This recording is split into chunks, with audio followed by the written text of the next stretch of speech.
Hello दोस्तों, welcome to all of you. तो जैसे कि आप सभी को पता है, हमने क्लास 10th के लिए क्रैश कोर्स स्टार्ट किया है और काफ़ी बच्चों का रिस्पॉन्स इस पे अच्छा आ रहा है। और अभी रिसेंटली एक कमेंट आया था कि सर आप pair of linear equations in two variables करा दीजिए। तो उसी चीज़ को ध्यान में रखते हुए हमने आज का टॉपिक यही pair of linear equations in two variables लिया है। ठीक है, तो इस टॉपिक को स्टार्ट करने के लिए सबसे पहले इस टॉपिक के बारे में कुछ बता दें। ये टॉपिक अलजेब्रा का पार्ट है। ये टॉपिक अलजेब्रा का पार्ट है और इसमें से आपको 5 मार्क्स आने वाले हैं एग्जाम में, राइट। आपको 5 मार्क्स इससे मिलने वाले हैं। और दूसरी चीज़ की सर इसमें से कोई भी पोर्शंस डिलीटेड हैं क्या? तो जाहिर सी बात है, एक पोर्शन है क्रॉस मल्टीप्लिकेशन मेथड। ठीक है, ये चीज़ क्या होता है, कोई भी linear pair of equations in two variables को सॉल्व करने का एक मेथड है, वो चीज़ डिलीटेड है। ठीक है, और दूसरी बात एक्सरसाइज 3.5 और 3.6 इन्हीं मेथड से बनने वाले सवाल है, इसलिए ये चीज़ दोनों डिलीटेड है। ठीक है, चलिए, तो ये जो सिलेबस है ये आपका ऑफिशियल सिलेबस है और एग्जाम में क्वेश्चंस इन्हीं सिलेबस में से बनने वाले हैं। तो हम आज के ही क्लास में पूरा ये जो भी सिलेबस आपको बोर्ड पे दिख रहा है, ये सिलेबस आज ही हम कंप्लीट करने वाले हैं। ठीक है, तो बिना किसी देरी का शुरू करते हैं और लीनियर इक्वेशंस इन टू वेरिएबल्स एक ही वीडियो में हम लोग खत्म करने वाले हैं। ठीक है, इसका कोई फर्स्ट पार्ट सेकंड पार्ट नहीं होने वाला है, तो आप लोग आराम से बैठकर इस चैप्टर को सीखने की कोशिश कीजिए। ठीक, बहुत आसान चैप्टर है, 5 मार्क्स आपके हाथ के आए। ठीक है, चलिए, तो फिर सबसे पहले तो चैप्टर स्टार्ट करने से पहले कि सर ये लीनियर इक्वेशंस क्या होते हैं ना, जो कि नॉर्मल से डाउट है, लीनियर इक्वेशंस होते क्या है। तो यार जो लीनियर होता है, इससे पहले हम क्वाड्रेटिक पढ़ा रहे थे, राइट। तो क्वाड्रेटिक में आपको याद होगा हमने बोला था ax square plus bx plus c equals to 0 जो होता है ये क्वाड्रेटिक होता है। क्यों? क्योंकि वेरिएबल का सबसे हाईएस्ट पावर जो है वो 2 होता है, इसलिए क्वाड्रेटिक है। ठीक उसी तरीके से अगर वेरिएबल का सबसे हाईएस्ट पावर ही 1 रहा तो वो क्या कहलाएगा? लीनियर इक्वेशन कहलाएगा। ठीक है, कहने का मतलब है कि अगर मैं बोलूं कि जैसे कि 2x इज इक्वल्स टू 5, तो एक इक्वेशन है, जाहिर सी बात है। और इसका वेरिएबल क्या है? x है। x का पावर कितना है? मैक्सिमम पावर 1 हो गया है ना, सबसे बड़ा पावर 1 ही होना चाहिए, तो ये पावर 1 है, तो ये क्या कहलाएगा? लीनियर इक्वेशन कहलाएगा। ठीक है, अब linear equation in two variables क्या होता है, बात यहाँ पे आ गई है ना। लीनियर इक्वेशन तो समझ में आ गया कि जब भी वेरिएबल का पावर 1 होगा तो क्या कहलाएगा? लीनियर इक्वेशन कहलाएगा। अब अगर 2 वेरिएबल्स की बात करें तो अगर किसी भी इक्वेशन में 2 वेरिएबल आ जाए, राइट, जैसे कि मैं बोलूँ x एक वेरिएबल हो गया और एक वेरिएबल y हो गया, तो अगर मैं बोलूँ कि x plus Y equals to 10, तो एक इक्वेशन बन गया, राइट। कोई दिक्कत? कोई दिक्कत नहीं। तो फिर यहाँ पे एक वेरिएबल x हो गया, एक वेरिएबल y हो गया, दोनों वेरिएबल का देखना पावर 1 है कि नहीं, तो ये क्या हो गया? लीनियर इक्वेशंस तो हो गए और ये 2 वेरिएबल्स भी हो गए, है ना। तो इसी चीज को हम लोग लीनियर इक्वेशंस इन 2 वेरिएबल्स बोलते हैं। और फिर यहाँ पे पेयर क्या आ गया भाई? ये भी तो एक पेयर भी तो है। तो लीनियर इक्वेशंस इन 2 वेरिएबल्स ये हो गया, और 2 इक्वेशंस अगर आ गए सेम वेरिएबल्स के, जैसे दूसरा मैं क्या बोल सकता हूँ, माने कि मैं बोल दूंगा 2x plus 3y equals to 35। माने कि मैंने एक इक्वेशन बोल दिया, वेरिएबल्स दोनों के सेम है, तो ये क्या हो जाएंगे? Pair of linear equations in 2 variables. Pair मतलब कि जोड़ी होता है ना, पेयर 2, तो ये 2 इक्वेशंस आ गए, राइट, पेयर। तो इतना आपको समझ में आ गया होगा कि लीनियर इक्वेशंस किसे कहते हैं, लीनियर इक्वेशंस इन 2 वेरिएबल्स किसे कहते हैं, और फिर पेयर का मतलब क्या होता है, राइट। चलिए, ये सब चीज़ें हो गई। इसका मतलब कि हमने ये पोर्शंस तो कवर कर लिया, pair of linear equations in 2 variables किसे कहते हैं एक्चुअली में, है कि नहीं। ठीक है, अब दूसरा चीज़ आपको ग्राफिकल मेथड फर्दर सॉल्यूशन। हाँ, मैंने बोला था ना, जब भी पेयर ऑफ लीनियर इक्वेशंस आपको मिलेंगे तो फिर आपको सॉल्यूशन निकालना होगा। सॉल्यूशन निकालने का मतलब है कि एक्स और वाई का क्या वैल्यू होंगे वो दोनों इक्वेशंस के लिए, ये आपको निकालना होगा, राइट। तो वही निकालने का सबसे पहला मेथड जो हमें पढ़ना है वो है graphical method of their solution, मतलब ग्राफिकल मेथड आप समझिए। ठीक है, तो ग्राफिकल मेथड एक्चुअली करते कैसे हैं, बनाते कैसे हैं, अब वो सीखेंगे हम लोग। और दूसरी चीज़ जो सबसे इंपॉर्टेंट है वो ये है कि ग्राफिकल मेथड में आपको ग्राफ का इस्तेमाल करना होगा, है ना।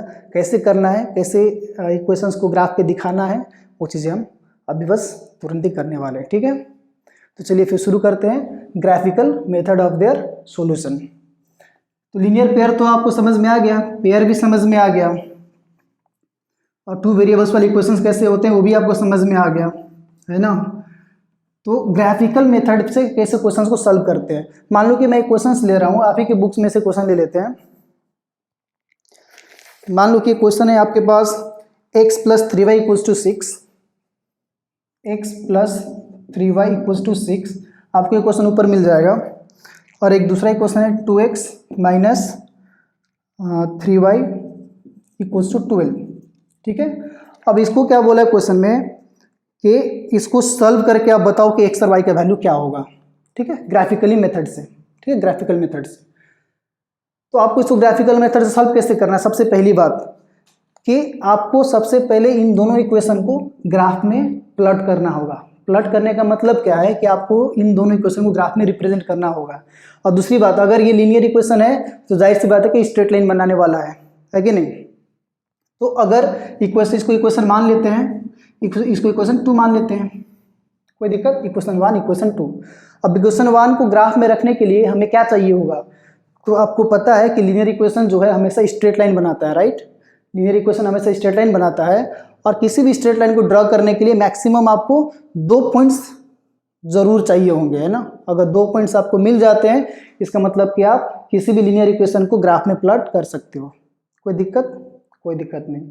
ठीक उसी तरीके से ये एक लीनियर इक्वेशन है कि नहीं, बिल्कुल है। और इसको ग्राफ में प्लॉट करने के लिए हमें एकदम 2 पॉइंट तो चाहिए ही होंगे, बिल्कुल चाहिए होंगे। तो इसको 2 पॉइंट्स निकालने के लिए हमारे पास क्या तरीके होते हैं, ठीक है। देखो आप, x + 3y = 6, ये है आपका इक्वेशन। इसको ग्राफ में निकालने के लिए आप y को सब्जेक्ट बना लो, तो ये 3y = हो जाएगा x - 6 x - 6 हो गया। अब यहाँ से फिर ये y = कितना हो जाएगा, यहाँ पे 3y = हो जाएगा 6 - x, और यहाँ पे y = क्या हो जाएगा, 6 - x/3।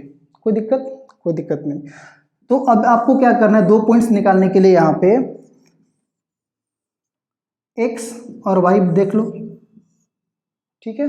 तो जब भी आप अगर x 0 रखोगे, x अगर 0 हुआ तो y कितना आ जाएगा, x 0 तो y आपका आ जाएगा 2। इसको सॉल्व करने के बाद अगर x आपका 3 रहा तो y कितना हो जाएगा, 6 - 3/3 1। तो आपको ये एक पॉइंट मिल जाएगा और ये एक पॉइंट मिल जाएगा इस इक्वेशन को ड्रा करने के लिए, है ना। अब ठीक उसी तरीके से अगर आपको ये इक्वेशन को सॉल्व करना है तो आप इसी इक्वेशन को कैसे सॉल्व करोगे, देखो आप यहाँ पे 2x - 3y = 12 हो गया, है कि नहीं। और दूसरी चीज़, इसको मतलब y को सब्जेक्ट बनाने के लिए हम क्या करते हैं, -3y = 12 - 2x हो गया। फिर ये y बराबर क्या हो जाएगा, 12 - 2x/-3। कोई दिक्कत नहीं। अब फिर आपको यहाँ से क्या करना होगा, आप x और y ऐसे सिलेक्ट करो जो कि इस इक्वेशन में फिट बैठते हैं, सेटिस्फाई होते हैं इस चीज़ को। जैसे कि अगर हम यहाँ पे x बराबर अगर 0 रखते हैं, जो कि नॉर्मली हम हमेशा करते हैं, एक बार x बराबर 0 करते हैं, एक बार y बराबर 0 करते हैं। लेकिन यहाँ पे जब y को अगर सब्जेक्ट बनाया है हमने तो इसको x को 0 करते हैं, राइट। x को जैसे हम 0 करेंगे तो ये क्या हो जाएगा, 12 - 0 12, और 12 को -3 से डिवाइड करेंगे तो आंसर आपका -4। इसका मतलब x जब 0 है तो y कितना है, -4 है कि नहीं। और दूसरी चीज़, अगर हम x को 6 कर दे तो, है ना, अगर हम x को 6 कर दे तो कितना हो जाएगा, 6 × 2 = 12 हो जाएगा, और 12 - 12 हो जाएगा 0, और 0 डिवाइड बाई -3 0। तो अगर x आपका 6 होगा तो y कितना हो जाएगा, 0। देखो तो कितना मस्त आंसर आ गया, राइट। इस तरीके से करते हैं। अब इसको प्लॉट कैसे करना होगा, तो हम यहाँ पे एक छोटा सा ग्राफ बनाते हैं, उसकी हिसाब से प्लॉट कर लेंगे, ठीक है। चलिए, तो ये आपका x हो गया, ये y हो गया, और ये हो गया 0, ठीक है। तो 1 2 3 4 5 6 7 8, हो सकता है यहाँ पे एक्यूरेट ना बन पाए, लेकिन आप लोग हमेशा ग्राफ पेपर से बनाना, सो दैट आपका जो है एकदम एक्यूरेट आएगा, ठीक है।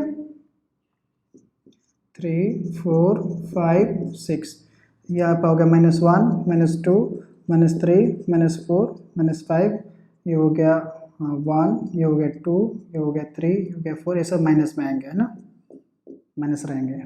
ठीक है, अब सबसे पहले इसको प्लॉट करते हैं, इस लीनियर पेयर को, लीनियर इक्वेशन को। देखा 0 2 है ना, तो 0 हो गया, 2 आपका यहाँ पे एक मिला, राइट, एक पॉइंट यहाँ मिल गया, और दूसरा 3,1, तो 3,1 आपको कहाँ मिलेगा, 3 ये रहा और 1 आपको यहाँ पे मिल गया, है ना। एक पेयर आपको ये एक पॉइंट क्या हुआ 0,2, ये आपका पॉइंट हो गया 3,1। अब इन दोनों लाइन को जब एक्सटेंड करेंगे हम, दोनों को जब ड्रॉ करेंगे तो ऐसा बनेगा, राइट, ये ऐसे हुआ। स्ट्रेट लाइन नहीं बना होगा, लेकिन आप ग्राफ पे जब बनाओगे स्केल के साथ तो प्रॉपर ऐसा स्ट्रेट लाइन बनेगा। ठीक है, और दूसरा अगर हम इसको देखेंगे तो मेरा पहला क्या है 0, -4, तो 0 हो गया और -4 यहाँ पे आ गया, राइट, एक पॉइंट। और दूसरा पॉइंट क्या है 6,0 है कि नहीं, 6,0, तो 6,0 मतलब एक 6, 1 2 3 4 5, 1 2 3 4 5 6, एक 6 यहाँ पे आ गया, और 2 पॉइंट मिल गया हमारे पास। तो बस इसको आप ड्रॉ करो, ज्वाइन करो दोनों पॉइंट्स को, राइट, ऐसा ग्राफ मिला हमें। इस इक्वेशन का प्रॉपर ग्राफ यहाँ पे मैं आपको ऊपर मिल जाएगा, आपको ऊपर मैं यहाँ पे अपडेट कर दूंगा उस चीज़ को, तो आप देख लेना एक्चुअल ग्राफ कैसा बनेगा। लेकिन अभी के लिए जो ग्राफ बना है इससे हमारा ये पता चलता है कि दोनों ग्राफ जो है इस जगह पे इंटरसेक्ट हो रहा है, राइट, लीनियर हमें स्ट्रेट लाइन के ग्राफ्स। तो ये जो पॉइंट जो भी आएगा यहाँ पे ही आपका क्या हो जाएगा, सोल्यूशन हो जाएगा। तो जैसे मैं अभी यहाँ पे देख पा रहा हूँ, ये मेरा पॉइंट जो है 6,0 पे जाकर कट हो रहा है, राइट, इंटरसेक्ट हो रहा है। इसको हम लोग इंटरसेक्टिंग पॉइंट बोलते हैं। ठीक है, क्या बोलते हैं, intersecting point, intersecting point, right, intersect हो गए, इसीलिए ये क्या कहलाएगा, ये हो जाएगा आपका इन दोनों linear pair of linear equations का सॉल्यूशन। ठीक है, using graphical method. Therefore x = 6 और y = 0।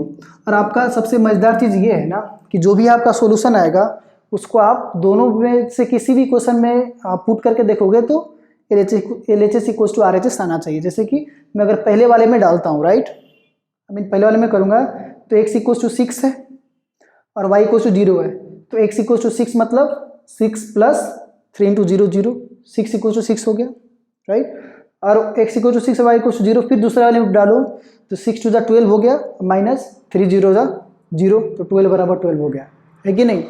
तो फिर दोनों के लिए वेरीफाई हो रहा है, इसलिए हमारा ये आंसर करेक्ट है। ये हुआ आपका graphical method of solving pair of linear equations in two variables. ठीक है, चलिए, तो हमने ये कवर कर लिया, है कि नहीं, ये कवर कर लिया।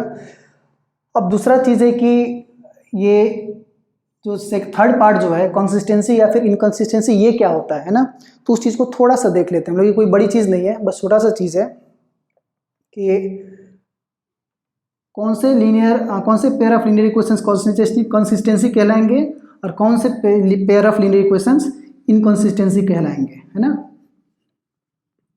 तो नॉर्मल सी बात है भाई, जो भी पेयर को आप सॉल्व करके उसका आंसर निकाल ले रहे हो तो आपका कंसिस्टेंसी हो गया, और जो नहीं निकाल पा रहे हो आंसर वो इनकंसिस्टेंसी हो गया। बस इतनी सी बात है। इसका मतलब कि अगर हम ये दो पेयर को आपके पास एज अ क्वेश्चन रख दें और आपसे पूछे कि बताओ भाई ये pair of linear equations consistent है या फिर इनकंसिस्टेंट है, कंसिस्टेंसी या फिर इनकंसिस्टेंसी दोनों सेम चीज़ है, तो बताओ ये कंसिस्टेंट है कि इनकंसिस्टेंट है। सबसे पहले आप क्या देखोगे कि सर इसका तो आंसर आ गया था, है ना, इसका तो आंसर आ गया तो जाहिर सी बात है कि ये कंसिस्टेंट है, आंसर नहीं आता तो इनकंसिस्टेंट होता। तो भाई बिल्कुल सही बात है, लेकिन उतना सॉल्व करने की जरूरत है क्या, हर बार सॉल्व कर, जैसे मानो कि 1 नंबर के लिए आ गया, बताओ कि ये दोनों पेयर ऑफ लीनियर इक्वेशंस आपका कंसिस्टेंट है कि इनकंसिस्टेंट है, तो आप सॉल्व करोगे, वैल्यू निकालोगे इसके चेक करने के लिए, नहीं, इसके लिए हमारे पास एक शॉर्टकट मेथड है। ठीक है, शॉर्टकट मेथड क्या, वो एक रूल है, उस चीज़ को आप देखो यहाँ पे। ठीक है, तो स्टैंडर्ड फॉर्म इसका क्या होता है, standard form of linear equation. ठीक है, standard form of linear equation क्या होता है, ax plus by plus C equals to 0। ये लीनियर इक्वेशन इन 2 वेरिएबल्स है, ठीक है, एक्स और वाई 2 वेरिएबल हो गया, जहाँ पे a b और c क्या है, कांस्टेंट है, और यहाँ पे a नॉट इक्वल टू 0 कमा b नॉट इक्वल टू 0 है। ये तो नॉर्मल सी बात है कि अगर a 0 हो गया तो भाई x तो पूरा 0 हो जाएगा ना, तब 2 वेरिएबल थोड़ी रहेंगे, एक ही वेरिएबल रहेगा, या फिर y के साथ भी वही केस है। तो ax प्लस b कुछ उसी को क्या हो गया, स्टैंडर्ड फॉर्म हो गया आपका लीनियर इक्वेशन का। तो अगर हम कभी भी पेयर की बात करेंगे तो मान लो कि हमने एक पेयर यहाँ पे ले लिया, एक इक्वेशन ले लिया a1x प्लस दूसरा ले लिया b1y प्लस तीसरा ले लिया c1 इज इक्वल टू 0, कोई भी एक इक्वेशन है, और ये a b c क्या है, ये कांस्टेंट है, ठीक है। और दूसरा a2x plus b2y plus c2 equal to मैंने 0 कर दिया। मानो कि आपका इक्वेशन 1 है और आपका ये इक्वेशन 2 है, तो ये पेयर तो बन गए ना, कितनी सी बात है। अब आपको जो मेन चीज देखना है, आपको इनके कोएफिशिएंट्स के रेशियो निकालना है। जैसे x का कोएफिशिएंट a1 है, x का कोएफिशिएंट a2 है, तो आप a1 बाई a2 निकाल लीजिए। ठीक उसी तरह से y का निकालिए तो आपका निकल के आएगा b1 बाई b2। ठीक उस तरीके से आप जो कांस्टेंट बचा हुआ है वो निकालिए c1 बाई c2, है ना। अगर a1 by a2 is not equals to b1 by b2, इसका मतलब कि ये आपका हो जाएगा कॉन्सिस्टेंट। सिंपल सी बात है, कॉन्सिस्टेंट है, राइट। और दूसरी चीज, अगर a1 by a2 is equals to b1 by b2 अगर हो गया, अगर ऐसा केस हुआ तो आपके हो जाएंगे इनकॉन्सिस्टेंट, इनकॉन्सिस्टेंट, राइट। ऐसा चीज हो गया तो क्या हो जाएगा, इनकॉन्सिस्टेंट। इसका मतलब कि ये दोनों कभी भी इंटरसेक्ट होंगे ही नहीं, राइट, कभी भी इंटरसेक्ट नहीं होंगे, तो क्या हो जाएगा, इसका कभी भी सॉल्यूशन आपको नहीं मिलेगा। इसका अब सपोज कि आप बेस्ट एग्जांपल यहीं पे देख लो ना, यहाँ पर हम निकाल लेते हैं इसका a1 कितना है, 1/2 हो गया, और ये कितना है 3/3 हो गया, -3। तो ये दोनों तो बराबर हो ही नहीं रहे ना इस पेयर ऑफ लीनियर इक्वेशंस के, तो जाहिर सी बात है, तो ये वैसे भी तो ये कॉन्सिस्टेंट है, ये तो हमने देखा ही था। इसका मतलब कि इसका आंसर जो है वो कॉन्सिस्टेंट होने वाला है, यहीं से पता चल गया अभी अभी लाइव, है ना, यहीं पे दिख गया। एक बेस्ट एग्जांपल हो गया हमारे लिए। अगर ये दोनों इक्वल हो गए तो फिर क्या हो जाएगा, दोनों इक्वेशन जो है इनकॉन्सिस्टेंट, मान दोनों इक्वेशन का ये पेयर ऑफ इक्वेशन जो है इनकॉन्सिस्टेंट हो जाएगा, ठीक है। और आपका दूसरा चीज जो है कि अगर तीनों चीज बराबर हो जाए तो क्या होगा, अगर a1 by b1 a1 by a2 b1 by b2 और c1 बाई c2 ये दोनों हो जाए तो फिर क्या हो जाएगा, है ना।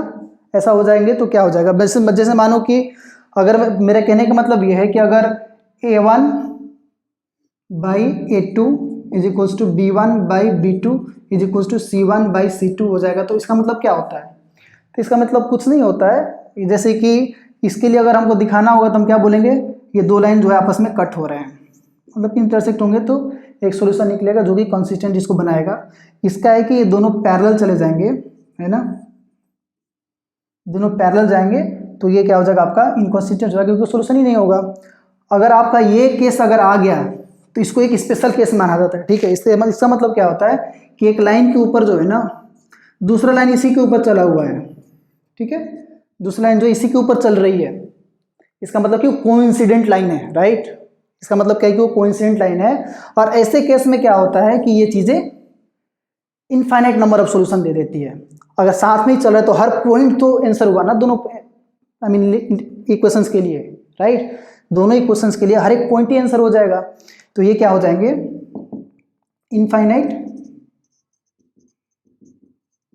इनफाइनाइट नंबर ऑफ सॉल्यूशंस, ठीक है। तो ये चीज आपको यहाँ पे एक बेस समझ में आ गई कि अगर a1 by a2 equals to b1 by b2 हो गया, अभी नहीं हुआ तो फिर ये कॉन्सिस्टेंट कहलाएगा, अगर हो गया तो ये फिर इनकंसिस्टेंट होगा। अगर तीनों बराबर हो गए a1 by a2 equals to b1 by b2 equals to c1 by c2 हो गए, तो ये क्या होगा, इनफाइनाइट नंबर ऑफ सॉल्यूशंस देगा, कोइंसिडेंट हो जाएंगे दोनों लाइन, दोनों इक्वेशन जो है, ठीक है। चलिए ये चीजें क्लियर हो गई, तो आपका ये कंसिस्टेंसी और इनकंसिस्टेंसी भी क्लियर हो गया।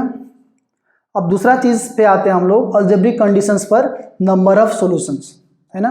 Algebraic conditions for number of solution भी यही तो है कि अगर आपका a1/a2 not equals to b1/b2 होता है तो ये कॉन्स्टिटेंट हो जाएगा, अलजेब्रिक कंडीशन तो है ये। और दूसरा चीज़ a1/a2 इक्वल्स टू b1/b2 हो गया तो इनकॉन्सिस्टेंट हो जाएगा।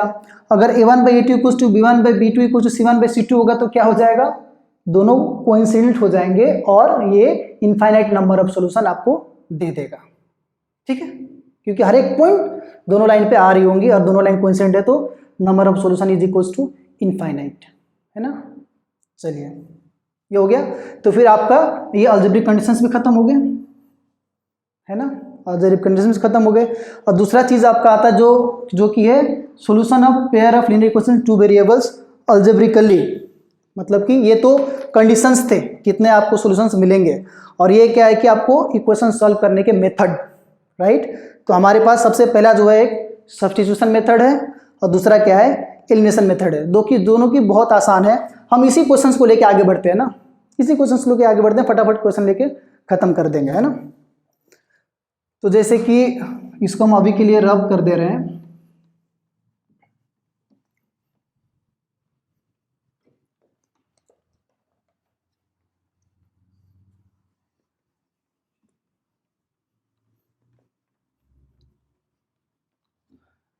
तो फिर जैसे सब्स्टिट्यूशन मेथड, ठीक है,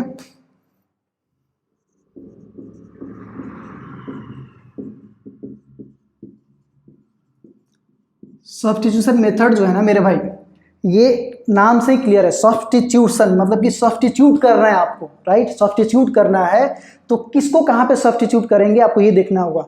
आप कोई भी इक्वेशन 1 ले लो या फिर इक्वेशन 2 ले लो, उसमें से किसी एक को सब्जेक्ट बनाओ, दोनों वेरिएबल में से किसी एक को, और उसको दूसरे इक्वेशन में पुट कर दो, बस इतना ही। उसके बाद नॉर्मल अलजेब्रा, जैसे कि फ्रॉम इक्वेशन 1 x + 3y = 6। कोई दिक्कत? इसका आंसर वैसे याद रखना कितना आया था, 6,0 आया था ना आंसर, देखना इसमें कितना आ रहा है। तो यहाँ से मैंने क्या बोला, किसी एक को सब्जेक्ट बनाना है। आप दोनों में से किसी को भी चुन सकते हो। यहाँ पे मेरे को x ज़्यादा कंफर्टेबल लग रहा है क्योंकि y को बनाएंगे तो फिर डिवाइड बाय 3 करना होगा, राइट। तो हम यहाँ पे x को बना लेते हैं, x = 6 - 3y हो गया। कोई दिक्कत? कोई दिक्कत नहीं। और दूसरा क्या, उसको मैंने क्या बोला था, put x = 6 - 3y in equation, जिस इक्वेशन से आपने सब्जेक्ट बनाया है उसमें तो बिल्कुल नहीं रखना है, अब दूसरे वाले में रखना है, इन इक्वेशन 2। ये क्या हो जाएगा, 2 × x की जगह पे क्या रखना है, 6 - 3y। तो 6 - 3y कर दो आप, कर दिया, कोई दिक्कत नहीं। अब यहाँ पे क्या आ जाएगा, -3y = 12। ब्रैकेट ओपन करो, 2 × 6 = 12 ± -2 × 3 = 6y -3y = 12 हो गया। कोई दिक्कत? कोई दिक्कत नहीं। अब अगला क्या हो जाएगा, ये 12 माइनस प्लस और 6 + 3 9 हो गए, तो 9y = 12 हो गए, है कि नहीं। अब यहाँ से आप देखोगे थोड़ा फर्दर, तो 12 उधर जाकर क्या हो जाएगा, -9y = 12 - 12 जो कि -9y = 0, देयरफॉर y = 0। 0 को जाकर उधर ये 9 डिवाइड करेगा -9, तो आंसर कितना आ जाएगा, y = 0 आपका आ गया। और ये जो y = 0 आया इसको आप इसमें रख दो, देयरफॉर x = 6 - 3 × 0, यहाँ से मिल जाएगा x = 6 - 0, देयरफॉर x = 6। आंसर क्या आ गया आपका, x = 6 और y = 0 आ गया। कितना आसान है ना, सेम टू सेम आंसर आ गया ना। आप चाहे कोई भी मेथड से कर लो, अगर पेयर ऑफ लीनियर इक्वेशंस आपका कंसिस्टेंट है ना, इसका मतलब कि a1/a2 is not equals to b1/b2 अगर है तो सोल्यूशन उसका आना तय है। अगर सोल्यूशन उसका आना तय है, इसका मतलब कि आप चाहे ग्राफिकल मेथड से कर लो या फिर सब्स्टिट्यूशन मेथड से कर लो या फिर एलिमिनेशन मेथड से कर लो, वो आंसर सेम टू सेम आएगा। और एक क्रॉस मल्टीप्लिकेशन मेथड भी होता है जो कि डिलीटेड हो चुका है, राइट। ठीक है, तो ये हो गया सब्स्टिट्यूशन मेथड। और सेम चीज को हम एलिमिनेशन मेथड से भी करके दिखने वाले हैं, है ना, सिंपल सी बात। सेम क्वेश्चन एलिमिनेशन मेथड से भी करने वाले हैं, देखो आप। तो ये तो हो गया सब्स्टिट्यूशन मेथड। तो इसको इरेज कर देते हैं।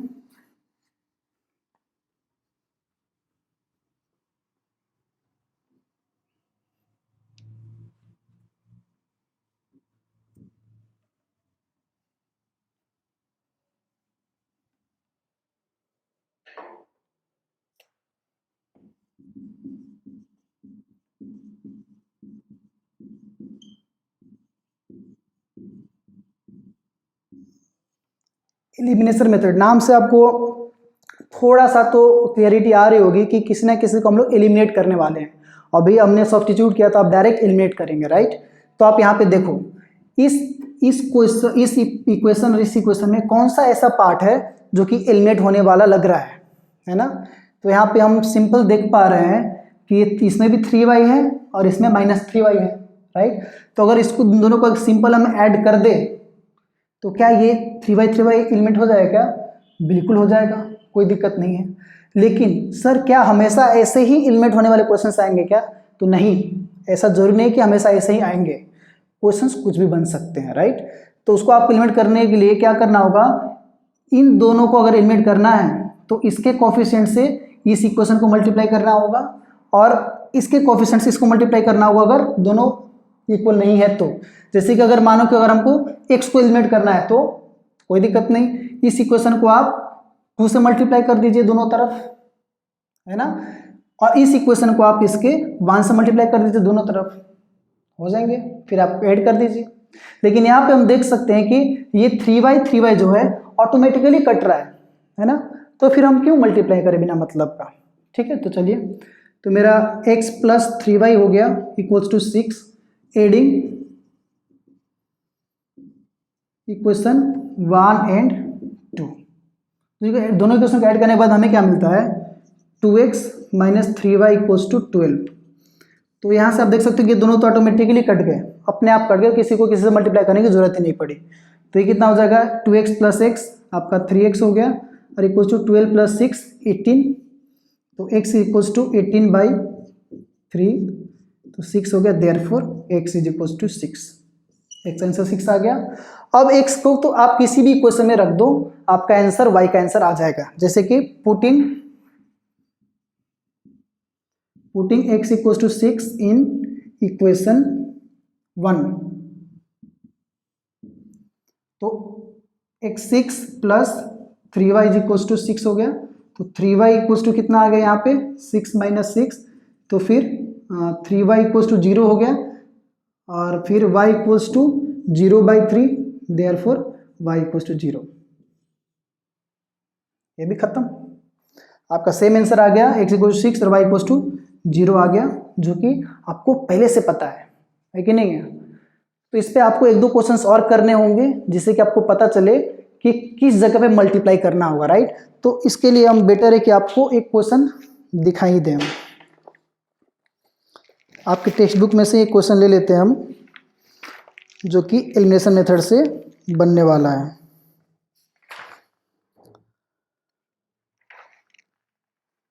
ठीक है, ये एक क्वेश्चन आपको ऊपर दिख रहा होगा, आपको क्वेश्चन ऊपर दिख जाएगा और एक न्यू क्वेश्चन यहाँ पे हम ले रहे हैं, और जो भी क्वेश्चन ले रहे हैं क्वेश्चन एकदम से आपको ऊपर दिखेगा ही, ठीक है, हम अपडेट कर देंगे उस चीज़ को।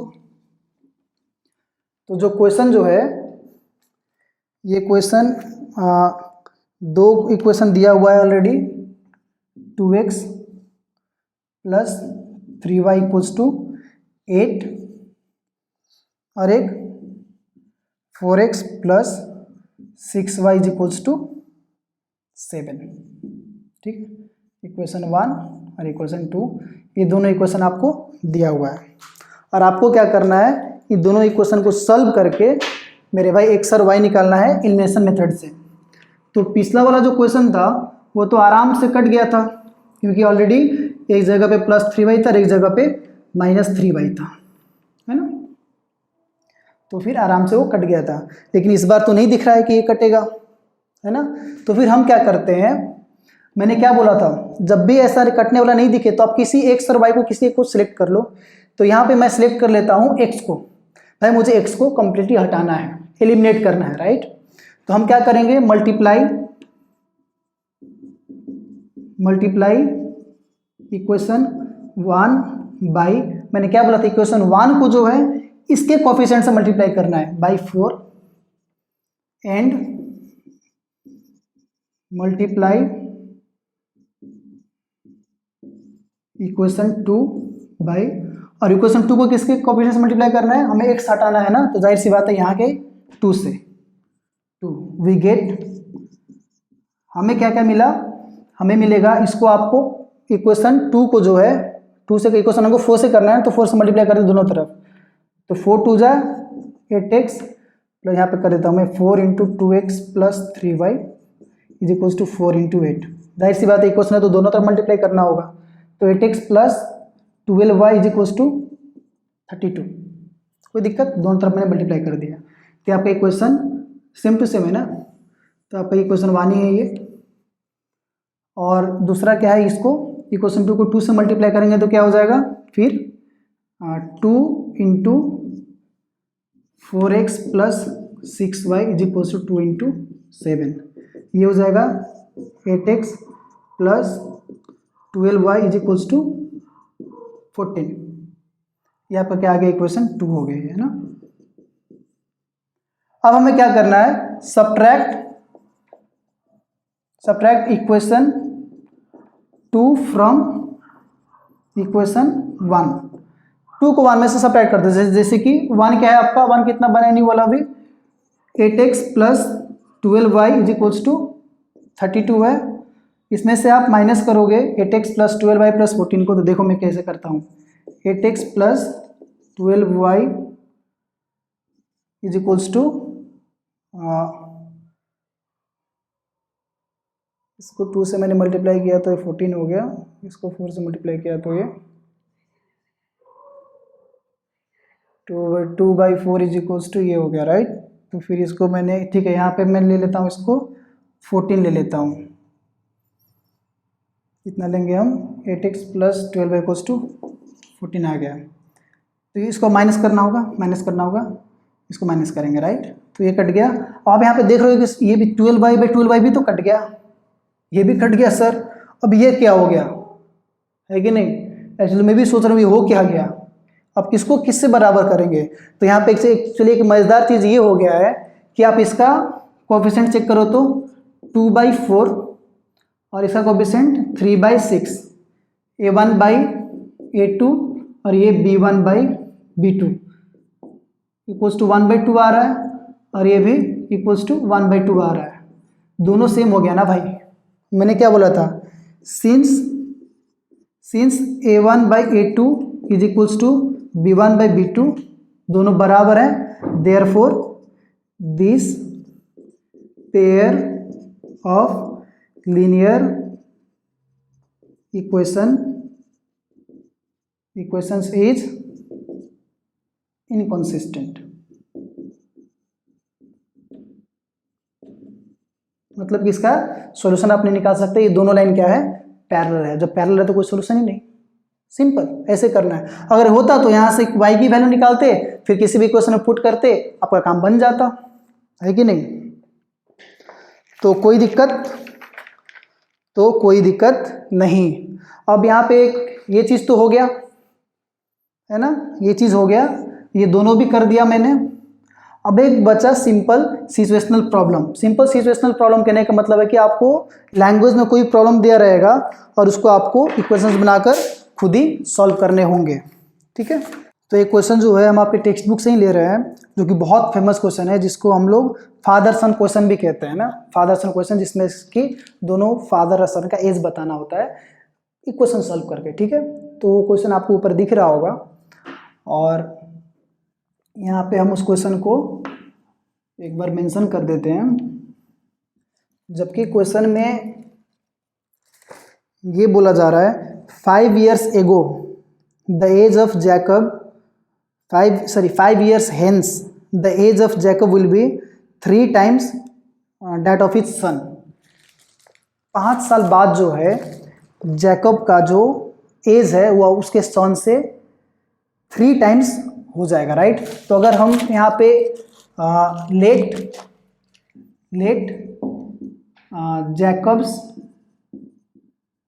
सन एज बी एक्स करते हैं, मैंने क्या बोला, जैकब के सन का एज मैंने कितना बोला एक्स, और Jacob age be Y, Jacob का एज मैंने वाई बोल दिया, उसके सन का एज मैंने कितना बोला एक्स, और 5 years ago Jacob's age was 7 times that of his son's as.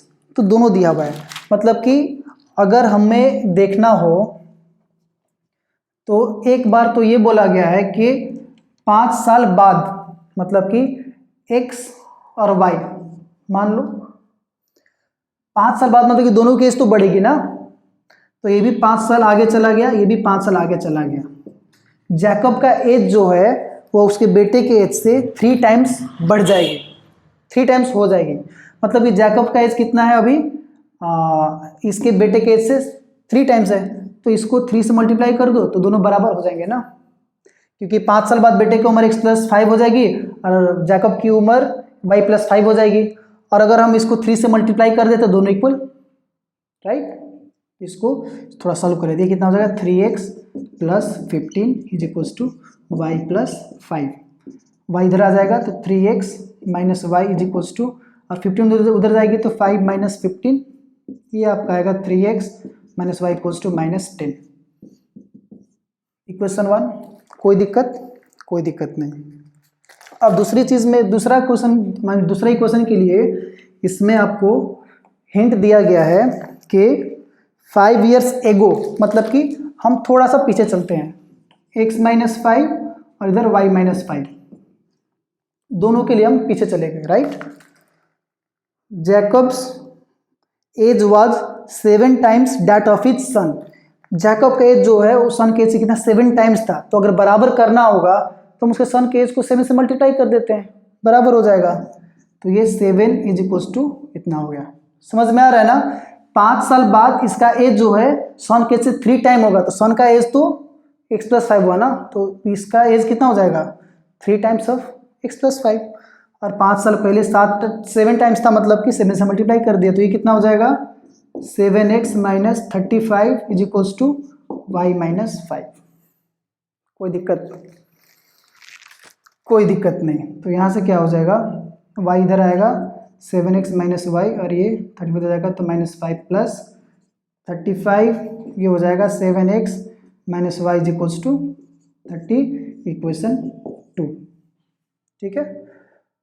यहाँ पर फिर से मैं एक बार इक्वेशन लिख देता हूँ, 3x - y = -10 और 7x - y = 30, है ना। हम इन दोनों इक्वेशन को सॉल्व करना है, आप किसी भी मेथड से सॉल्व करो, आपका आंसर आ जाएगा, क्योंकि आपके पास 2 pair of linear equations in 2 variables आ गया, राइट। तो मेरे को जो सबसे इजी लग रहा है अभी यहाँ पे, इन दोनों को मैं सब्ट्रैक्ट कर देता हूँ, है ना। इक्वेशन 1 और इक्वेशन 2 को मैं क्या करता हूँ, सब्ट्रैक्ट करता हूँ। जैसे सब्ट्रैक्ट करूंगा तो ये प्लस जो है माइनस में बदल जाएगा, सब्ट्रैक्ट कर रहे हैं, ये माइनस जो है प्लस में बदल जाएगा और ये प्लस जो है माइनस में बदल जाएगा। कोई दिक्कत नहीं। एलिमिनेशन मेथड, साइन चेंज करना है, राइट। मैंने आपको बोला था जैसे माइनस करेंगे तो साइन चेंज हो जाएगा, तो ये कट गया, ये कितना बचा -7x + 3x, कितना हुआ -4x हो गया। अब इक्वल्स टू कितना हो जाएगा, ये माइनस माइनस प्लस हो जाएंगे और -30 और -10 कितना हो जाएगा -40, दोनों तरफ माइनस है तो कट कर दो। 4x = कितना आ जाएगा 40, x कितना हो जाएगा 40/4, तो 4 10 जा 40, देयरफॉर x = 10 आ गया आंसर।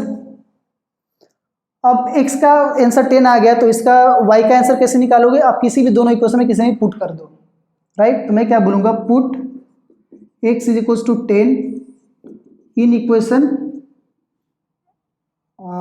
1, क्या दिक्कत है, इक्वेशन 1 क्या मिलेगा मुझे 3 × 10 - y = -10, है कि नहीं। 3 × 10 - y = -10, तो यहाँ से क्या मिला 30 - y = 10, तो माइनस वाई इक्वल टू कितना हो जाएगा, -10 -30, तो वाई माइनस वाई हो जाएगा आपका -40, क्योंकि माइनस माइनस प्लस होगा तो माइनस माइनस कट गया, देयरफॉर वाई इक्वल टू कितना आ गया आपका 40 आंसर आ गया। अब चेक करो बेटे का सन x बराबर कितना आंसर आया 10 और y बराबर आ गया 40। 5 साल बाद क्या बेटे का जैकब का एज जो है उसके बेटे से 3 गुना हो रहा है क्या? तो 5 साल बाद जैकब का एज कितना हो जाएगा 45 और उसके बेटे का एज कितना हो जाएगा 15, तो 15 3 जा 45, इसका मतलब पहला कंडीशन तो सेटिस्फाई हो गया। अब थोड़ा 7 साल पहले भी आ जाओ, क्या बोला इसने, सॉरी 5 साल पहले भी आ जाओ, बोल रहा है कि इसका एज जो है उसके एज से 7 टाइम्स था। तो भाई 5 साल पहले जब जाओगे तो बेटे का एज कितना था 5 साल, 10 - 5 5, और जैकब का खुद का एज कितना था 40 - 5 35, जो कि 7 टाइम्स होता है 5 का, राइट, 7 5 35। इसका मतलब कि हमारा आंसर जो है दोनों कंडीशंस को प्रॉपरली सेटिस्फाई कर रहा है, इसीलिए ये आंसर करेक्ट है।